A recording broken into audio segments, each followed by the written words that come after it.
Mark, I have $25. Can I buy a good bottle of bourbon? Dan, that's a great question.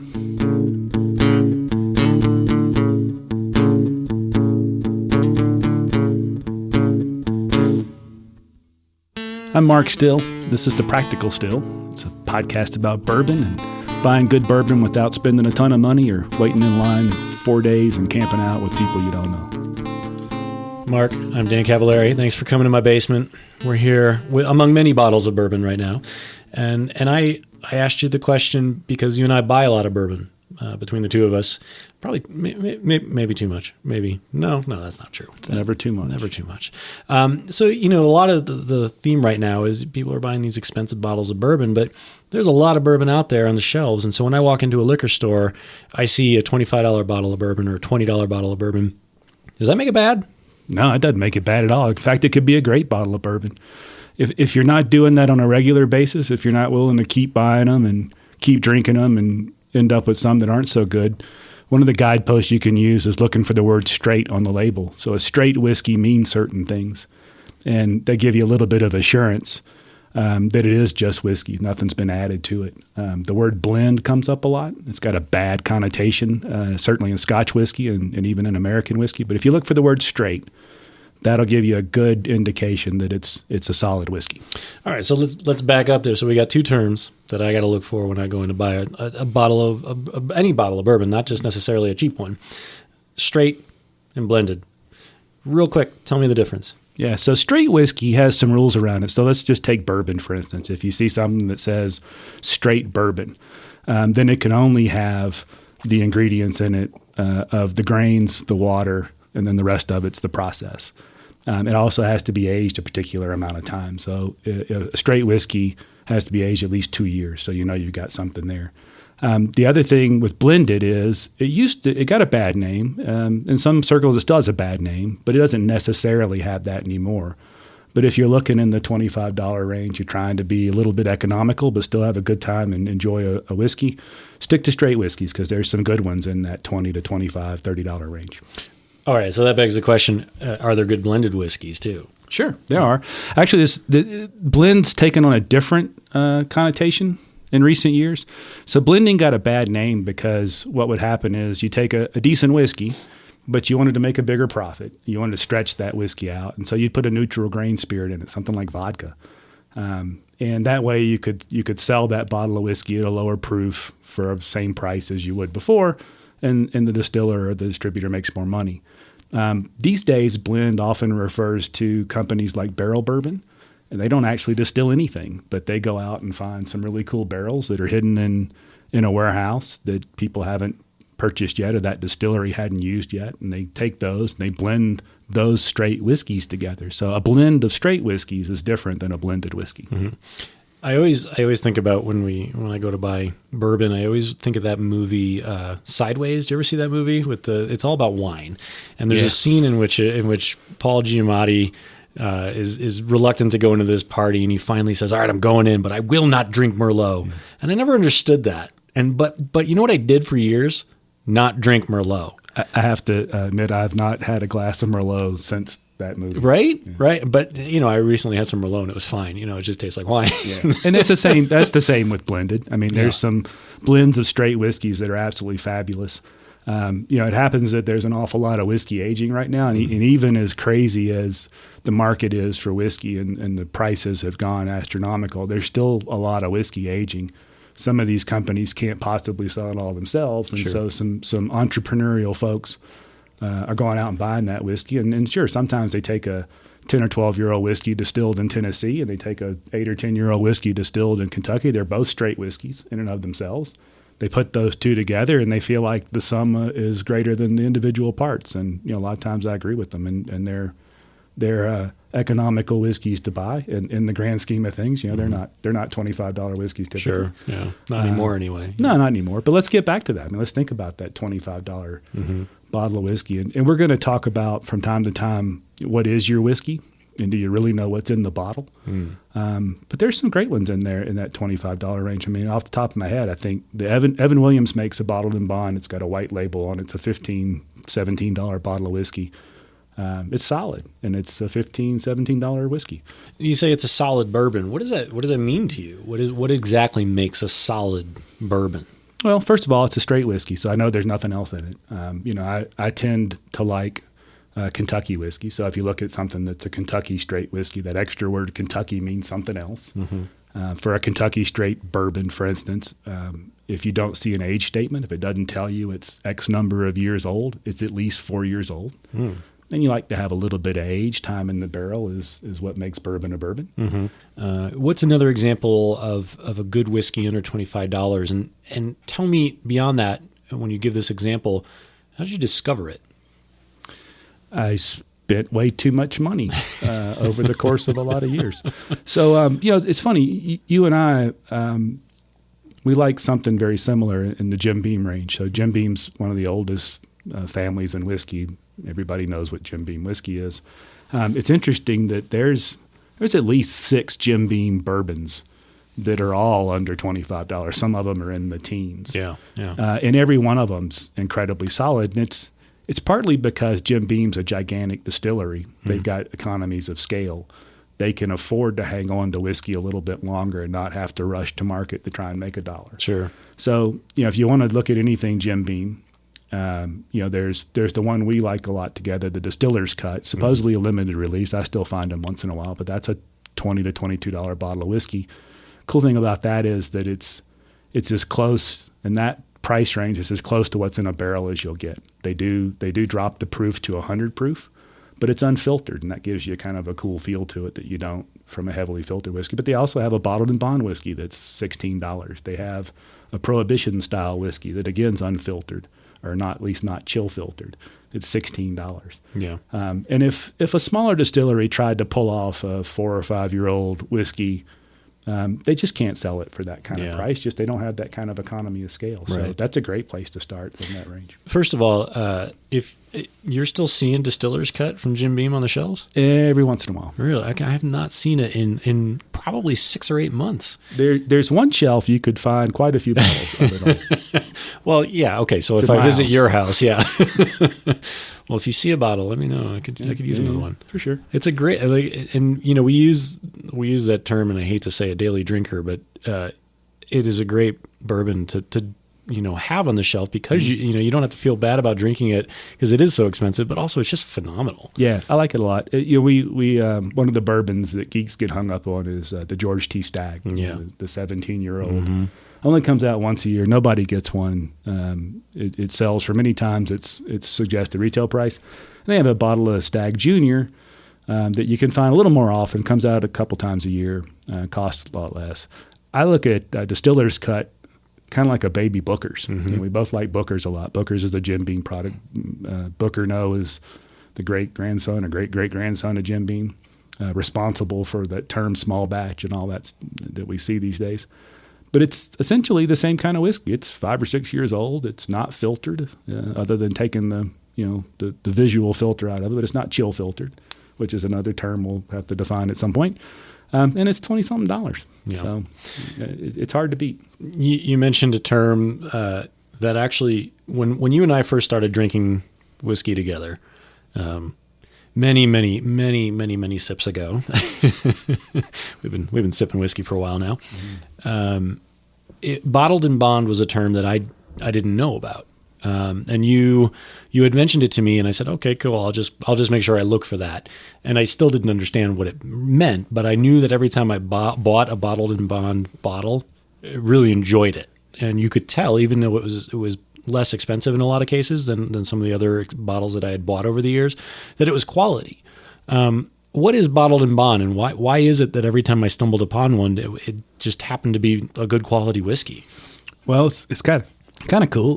Bottled and bond is an act of Congress, actually. The Bottled and Bond Act of 1897 was the first consumer protection act passed by our country ever. So it's kind of common these days to have consumer protection laws, but that was the first one. And it came about because unscrupulous distillers and suppliers of whiskey were taking good whiskey and putting all manner of stuff in it. And they referred to themselves as rectifiers. So they might take tobacco spit or prune juice or other darkly colored liquids and just take that whiskey from what was distilled down to something nasty and sell it. And that was really bothering the upstanding distillers, people like Colonel E.H. Taylor.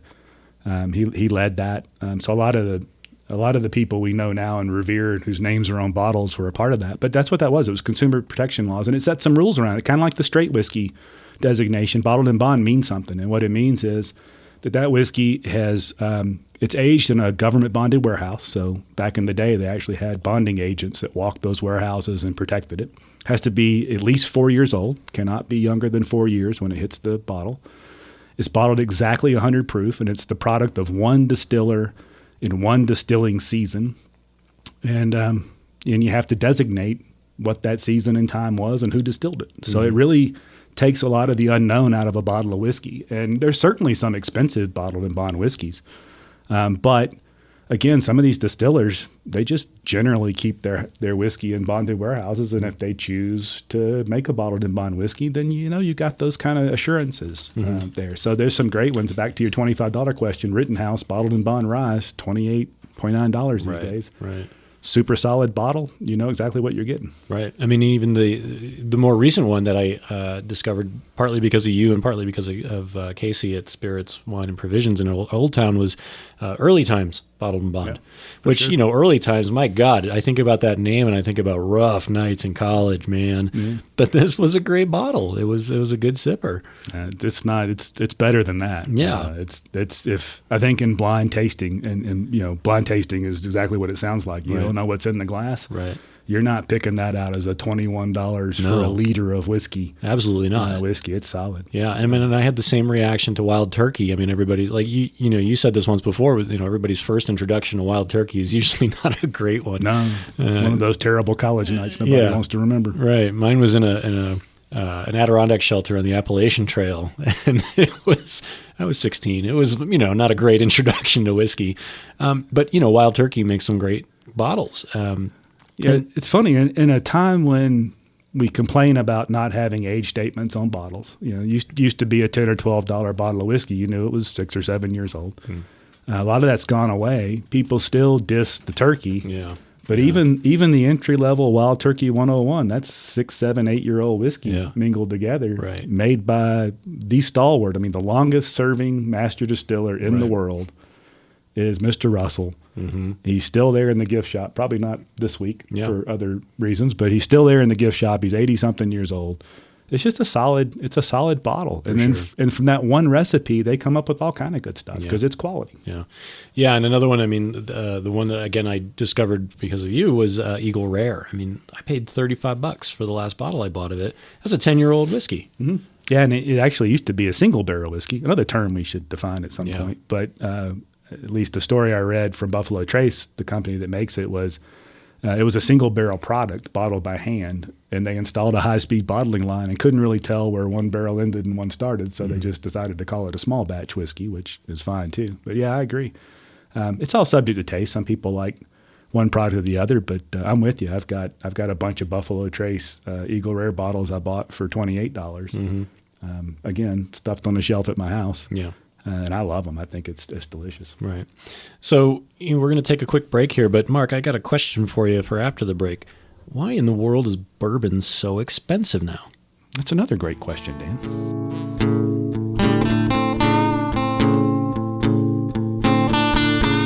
All right, so we're in my basement, and we're sipping on. What are you sipping on right now? First of all, I see an empty glass, which, quite frankly, I'm appalled. It's not quite empty. Oh, okay. I'm taking my time and savoring the whiskey, Dan, which is what we do. This is your bottle. You should have noticed I drank out of your bottle. It's the Heaven Hill 7-year-old bottled in bond whiskey, a whiskey full of controversy. Yeah. Because it replaced a 6-year-old bottled in bond whiskey that was only available in Kentucky that cost $12 a bottle. At some point, I guess Heaven Hill woke up and decided they just couldn't sell $12 bottles of whiskey, so they discontinued it, only to bring it back a year later, 1 year older, and $30 more expensive per bottle. But that's what I'm drinking. I'm about done. I'm going to move on. I don't know what I'm going to move on to. Man, there's so many choices. We'll decide. There's also Booker's on the floor. Just I know that's a terrible thing to say about Booker's, but I just have it next to my chair. It's not on the floor because it's like in a position of dishonor or anything. Booker's is actually probably my favorite bourbon. You're welcome to crack into this one if you like. It's already open. Absolutely. Yeah, please do. And this brings up a good point. So Booker's was a bourbon I fell in love with largely after you and I went and did a flight actually at a local establishment here in Colorado called the Bluegrass in Old Town, Nevada. And that was my first Booker's experience.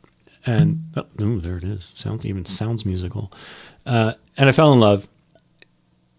How could you not fall in love with that sound? And so I started buying bottles. The first bottle of Booker's that I bought was $60. The last bottle of Booker's I bought, which is about 2 weeks ago, was $95. Why is bourbon getting so expensive now? Because you're chasing it around and paying $95 for it. It's my fault. Damn it. Yes, it's funny with Booker's. The first bottle I bought was around $50, $54, something like that years ago.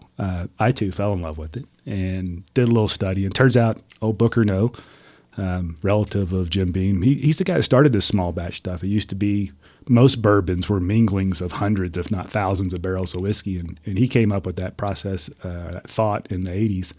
What if we did less? What if we really picked out the best barrels and put those in smaller batches?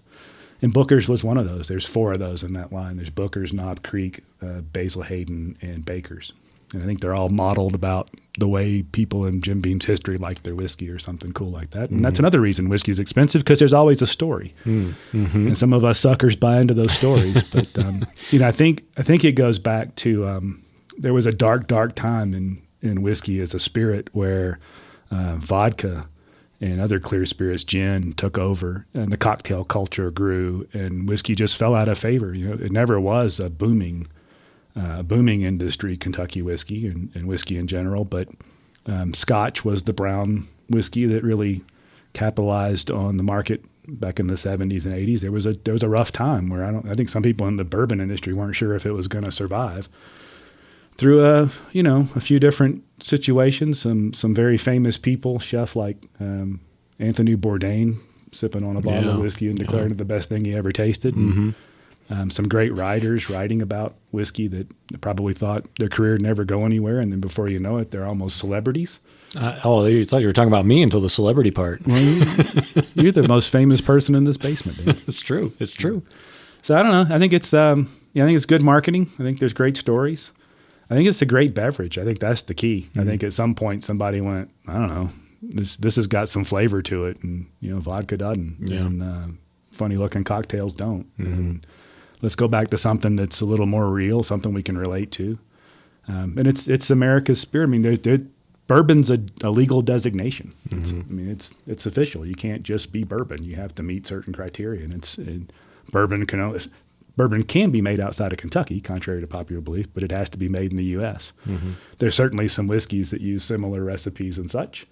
There's some great Japanese whiskeys that if I poured you a glass and you sipped it, you'd think, that's bourbon, but it's not, because it's doesn't meet those criteria. Right. Yeah. But it's expensive for a lot of reasons. I mean, it's certainly not a lack of production. There's more barrels of whiskey aging in Kentucky than there are people in Kentucky. But there's I don't know, gentrification comes to mind. Why does it cost so much to live in certain areas of the country that used to be affordable? Sure. Because people get on it and they buy it. And we've both got friends that their basements make ours look pitiful. They've got so much bourbon in them. Yeah. And that's, I don't want to talk about that as much as I want to talk about the fact that there's really great bourbons that you don't have to chase around. There's really great bourbons that don't cost hundreds and hundreds of dollars a bottle. Yeah, and I want to talk about the George T. Stagg versus the Stagg Jr. Now, you had sort of a wonderful moment not too long ago where you just happened to be wandering through the liquor store, and what did you happen upon? Let me swallow that lovely Booker's. So the season's on. For those that don't know, the allocated whiskeys, or the whiskeys that are so popular that distilleries, they don't just send them out willy-nilly. There's certain times a year, and they tightly control who gets those whiskeys as it relates to distributors and retailers. And people like Dan and I and our friends work really hard to find those whiskeys. Sometimes you do camp out overnight. I've done that once. I don't know that I'll ever do that again. And so Buffalo Trace has this line called the Buffalo Trace Antique Collection. There's a few bottles in it. There's the George T. Stagg. George Stagg was a distiller years ago. At one point, the distillery was called the George T. Stagg Distillery, I think. And then there's others. There's the William LaRue Weller. It's a wheated bourbon, and it has wheat in the recipe. There's the Thomas Handy and the Sazerac Rye. But anyway, they're really hard to get. They're not expensive. Buffalo Trace is a company. They don't want to gouge anybody. Those bottles, I don't remember this year's retail is either $99 or $129 a bottle. Sounds absurd to spend $129 a bottle, but if you were fortunate like I was to wander in at just the right time with that pitiful look on your face, and the fella at the store took pity on you and said, I've got a bottle of George T. Stagg, would you like it? Then you win. And some people will flip that bottle, and I will call them names. I mean, you do what you want to do with your whiskey, but I open my whiskey and drink it with my friends. And that's what we did with that bottle of George T. Stagg. Well, that's why we're here right now, right? Yeah. I mean, I could have sold it for, I guess I couldn't because it's illegal for individuals to sell whiskey. Right. But some people could have sold it. Hypothetically, for $475, something like that. But really, I mean, boy, I think about that, and I think about the nights we've had with all of our friends drinking these whiskeys. I'm like, man, it is worth way more than, the money I would make selling it. I mean, it's just been so fantastic. It's also easy for us to say because we haven't lucked into very many of those bottles. That's also true, yeah. I have yet to really stumble upon I've never stumbled upon an antique collection bottle. So. Yeah, what's interesting is, and this is back to your first question about can I buy a decent bottle for $25, and I'm not going to sit here and say there's a bottle of $25 whiskey that's as good as that 17-year-old George T. Stagg, but there are certainly $50 and $60 and $70 bottles of whiskey that I personally enjoy every bit as much as I do that Stagg. And probably the best thing that bottle has taught me, because it really was the first one of those. I'd gotten a bottle of the old Rip Van Winkle 10 before, and one of my favorite whiskeys is the Kentucky Owl Batch 1 Rye that I just think is fabulous. But one of the best things finally getting that unicorn bottle taught me was that exact thing, is that I've got other bottles of whiskey that I can go buy every day of the week that, I mean, if they're not as good, they're 95% as good for a third the price, and I can buy them anytime I want. Yeah, for sure. I mean, I've got this Heaven Hill bottle and bond in front of me. You can't buy that every day, but I'd say it's as good as a bottle that's twice its price. I mean, I paid I think $60 for this, or $55 or something like that. That's great, considering its suggested retail price is $40. Yeah, not bad. Yeah, it's a weird world because we're geeks about other things too, and in most things, consumer products that get crazy, or that there's enthusiasts around. People brag about not paying retail for things. You always want the bro deal or some kind of special deal.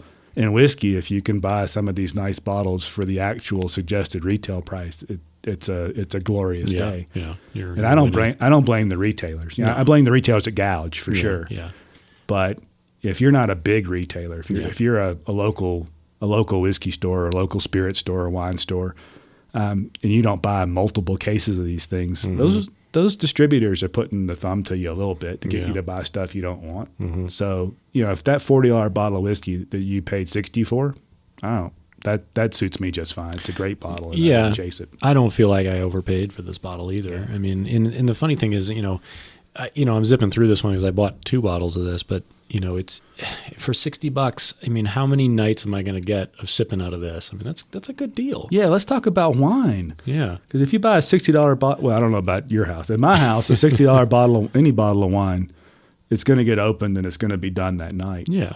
It's funny. I forget which bottle I finished. I think I finished the Michter's Toasted Sour Mash whiskey. Yeah.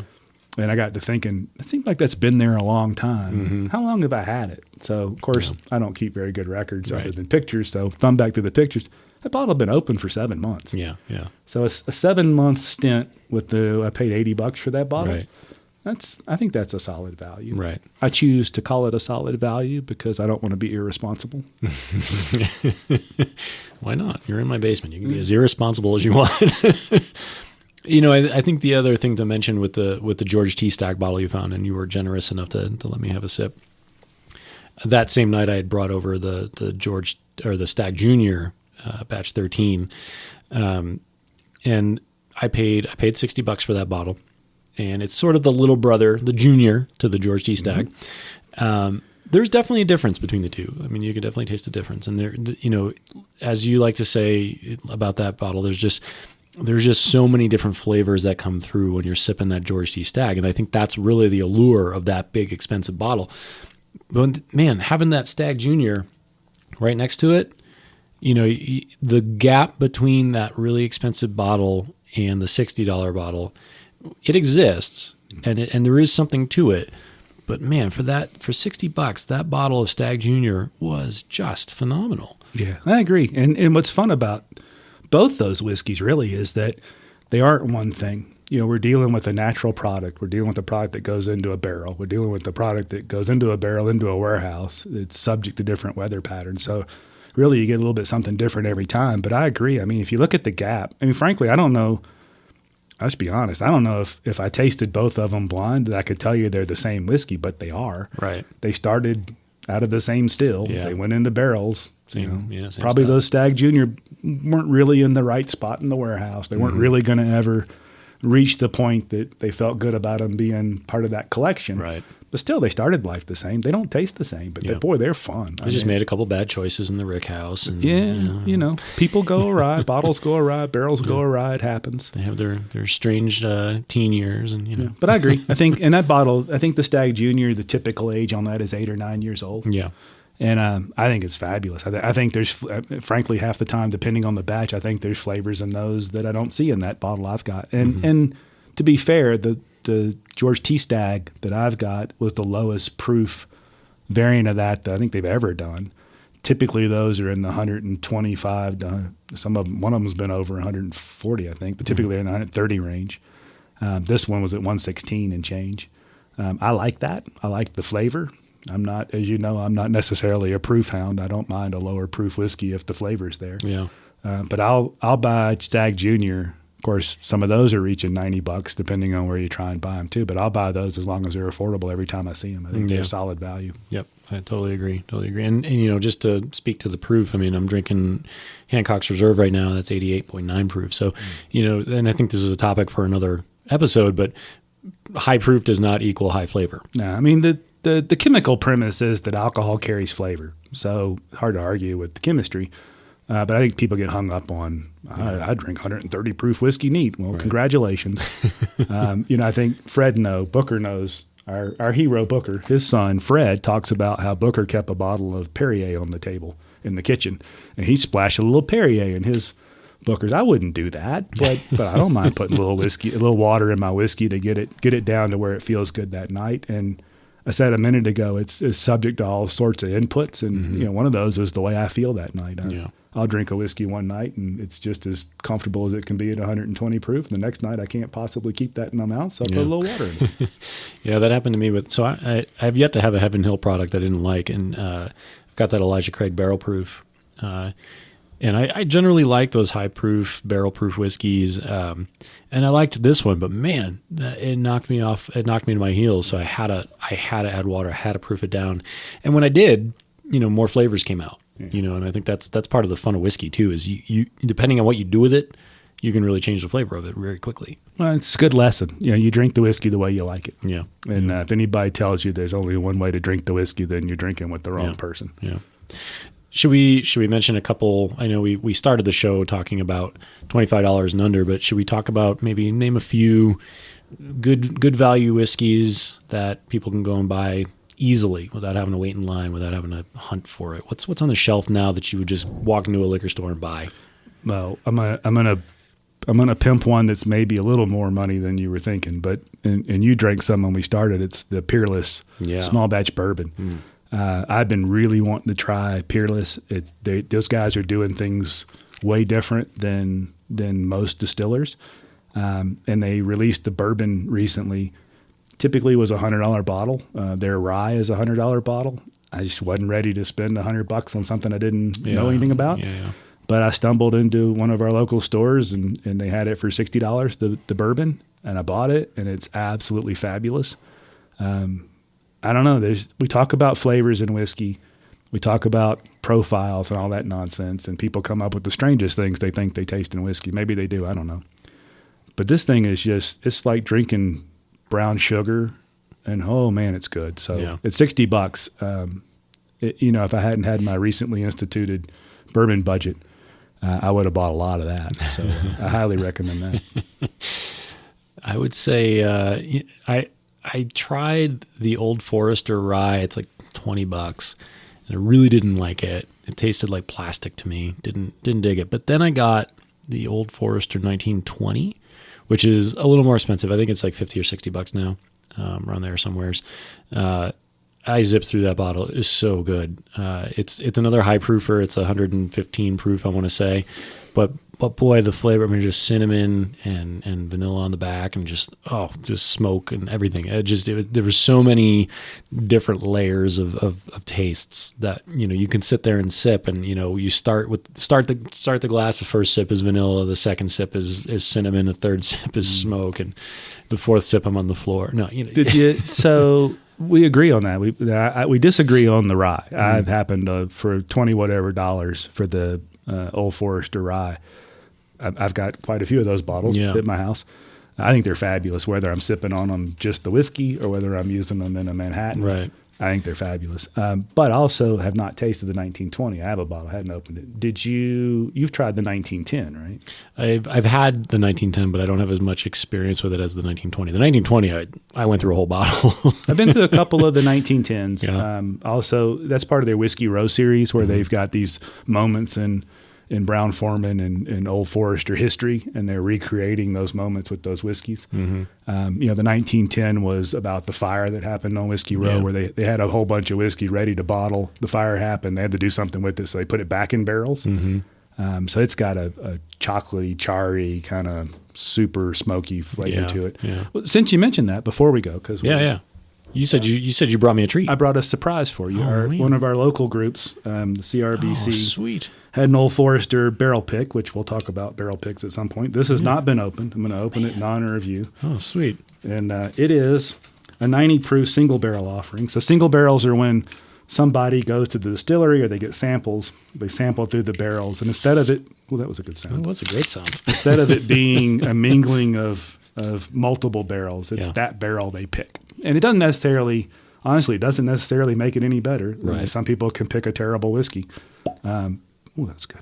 But generally, you get a different experience because you're not dealing with hundreds or thousands of barrels trying to be homogenized down to something that's a repeatable flavor. You're dealing with something that is a little bit unique. So since we both tend to like Old Forester whiskeys, I wanted to share that with you. Cheers. Thank you. See what you think. It smells delightful. All right, I'm going to take a sip here. It's 90 proof just before I down this here. Let's see.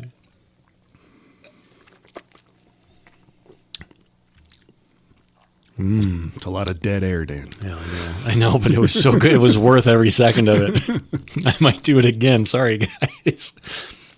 That's delicious. It's nice, too, because, I think there's a natural progression when you start drinking bourbon to start low, and then you swing all the way to the other end with these high proofs because you want that big blast of flavor, and then the pendulum swings back and you find that sweet center. And for me, the center is about 100 to 110 proof. But this is a 90 proof, and it's a little mellower. But man, it's just all flavor. There's no alcohol burn. I hate. There's another one of these hate to use terms, but banana is always the term these days that people are talking about. That's pretty tasty. I love the nose. And we started this talking about affordable whiskeys, and these Old Forester private picks, where either a group or a restaurant or a liquor store goes and picks these barrels. You'll find these anywhere from $35 to $60. Yeah, they're not particularly expensive. This one's part of that local group we're both in, and those guys do a great job picking. And this is solid. And this was a $45 bottle. This is great. Yeah, there is a little bit of that like kind of fruity smell to it in the nose. Man, sorry, you guys are gonna have to listen to dead air while I swallow. That's good. Solid. Yeah. Solid. Yeah. All right. Well, hey, that was fun. Yeah. What's the way how do we end this? We've never ended a show before. Well, it's because we never did a show before. But I think the big thing is, I'm confident that people want to know more about whiskey, and they don't necessarily want to know it from the grizzled veteran or the jaded person. It's just folks that are out there buying whiskey that are willing to invest a little bit and try it and share what they learn. So, if you have questions, send the questions. Yeah. And the way you can send a question is you're on Twitter at Practical Still, and I think we're going to be on Instagram pretty soon. Instagram at The Practical Still, Facebook at The Practical Still, and you can email me or Dan at Mark or Dan, whichever you choose, at thepracticalstill.com. Sweet. Well, thank you guys for listening, and hopefully we'll get some of your questions so we can answer them for you, and you can be a smarter bourbon purchaser. Mark, thanks for coming. Thank you. This was fun. All right. We'll see you next time.